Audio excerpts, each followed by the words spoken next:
Welcome back, everyone. It's that time of the year again. It's snake season. This here is a gopher snake. He's about 4 feet long. We'll leave him alone. They eat mice, and they're beneficial to us. Well, we're going to get back to work on the tractor again. I swear this will be the last time you'll be seeing this tractor without it running. Next video, I'll wait until I have it running before I show it to you. I know it's getting a little boring.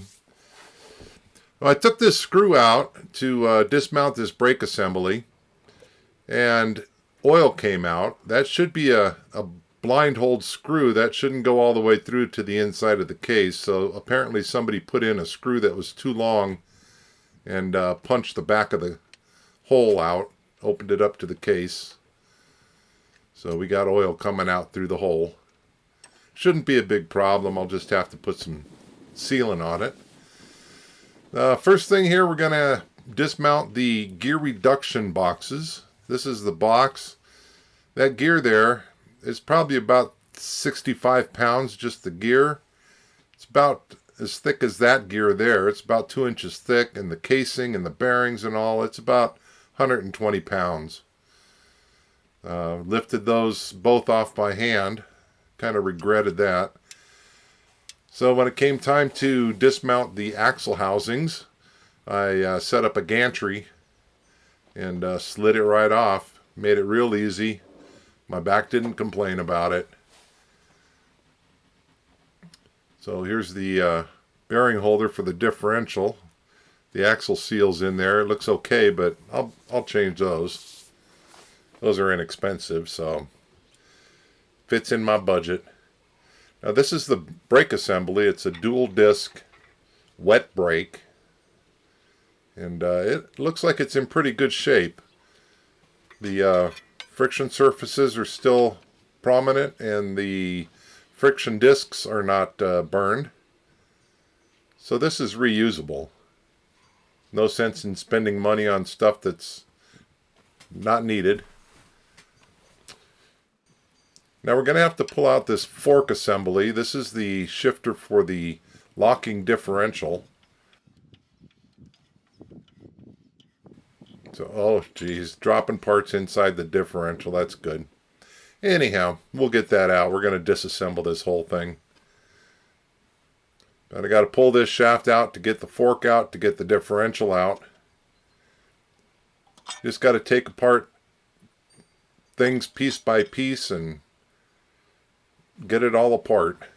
Next thing, we got to pull out this PTO shaft that goes across the top of the differential.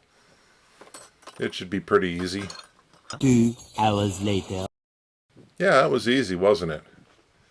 Well, this is the drive shaft for the PTO.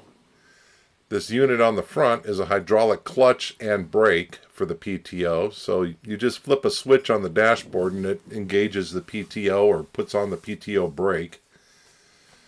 And we're going to check it out and make sure it's all good. We're getting a PTO driven piece of equipment, a chipper unit. I want to make sure the PTO is up to the task. Everything looks good. Well, until I spun this bearing. It's a little rattly. So I'm going to go through and replace bearings. Might as well replace them all. Well, except for this one. Wow. No, I don't think so. Fortunately, this bearing is still good at that price. Okay, now to pull out the differential. And we got to get the differential out so we can get this pinion gear out, because that pinion gear is on this shaft, which holds in this really nasty gear. So that gear is going to be changed. Unfortunately, that gear right there, because of the machining involved in producing it, was over $600 just for that gear. The differential's in good shape, fortunately. Like I said, I'll change the seals on the axle shafts. This is the bearing boss for the differential. Here's that gear that I took out. See how gnarled it is, and this is what it should look like. That's a lot better. Now that I got it all took apart, I've got something that almost is similar to something that might look like a tractor. Today's tool tip is using a wire wheel to clean your nuts and bolts. Well, you don't want to clean your nuts on this, but cleaning bolts is a lot easier. I use a wire wheel without a shroud around it. That way if the bolt catches and gets taken out of my hand, it doesn't suck my finger down into a tool rest or whatever and chew up my finger. What you want to do is hold the bolt in one hand and rotate it while you are supporting the other end of the bolt with your other hand. So you use both hands. I choose not to wear gloves because gloves will catch on the wire wheel and pull your fingers in. We don't want to have any boo-boos. You don't need to lean on the wheel, just let it do its thing. It'll eventually get through the rust and the dirt. And if perchance the wire wheel does grab that bolt and goes to pull it out of your hand, just let go of it. Let it drop. I wouldn't do this with small screws and stuff. That gets a little bit too dangerous, but cleaning bolts, it's fine. So here are all the parts that we ordered. Bearings, gears, all kinds of neat stuff. I got this through a company called Sundowner Tractors. They're online, sundownertractors.com. So if you've got a kind of a weird tractor like this long agribusiness that I have, or LS or Belarus, Farm Track, Land Track, give them a call. They'll be able to find the parts for you. Now these are the 3 synchro keys, or synchro dogs as some people call them. These are the old ones. I found 3 halves, so somewhere in there is the rest of the synchro dogs. Hopefully I'll find them all, or maybe I have found them in what I call transmission shrapnel. We'll see that in just a moment. Now here's that piece that I was talking about where somebody ran a screw in too deep and it broke the inside of the case out. So that's not going to be an issue for us. Just have to put some sealant on it. Now this is transmission shrapnel. This is gears and bits and pieces that have been destroyed. So I'm going to have to get the rest of this out. There's a lot in there. What I did is I put a couple of pans underneath there, pulled the drain plugs and flushed it out with some diesel. Then I went through and wiped it all down. Got out all the bits I could. And there's some cavities and crevices that I used a magnet on a screwdriver to pull out the little pieces that were hiding in the nooks and crannies and crevices like these. If you let those go into your new transmission, you'll regret it. Now, I'm sure that most of these will get pulled down into the filter, but no sense in taking a chance. Now the odd thing about this machine is the hydraulic system, or the hydraulic tank, is the transmission and differential. So once you get contaminants in there, you got to be careful you don't contaminate your hydraulic system, or you will have leaks forever. Well, I'm satisfied that it's clean enough to eat out of. Well, almost. Here's our new parts. On the left here, we got our forward-reverse cluster. It's ready to go in. Then we've got our PTO output shaft. Got to make sure that's in good driving condition. And then we have our range selector driven assembly. Then we have our range selector drive assembly with the pinion gear on it. And of course the differential. All this stuff has been cleaned up and checked and it's ready to go back together.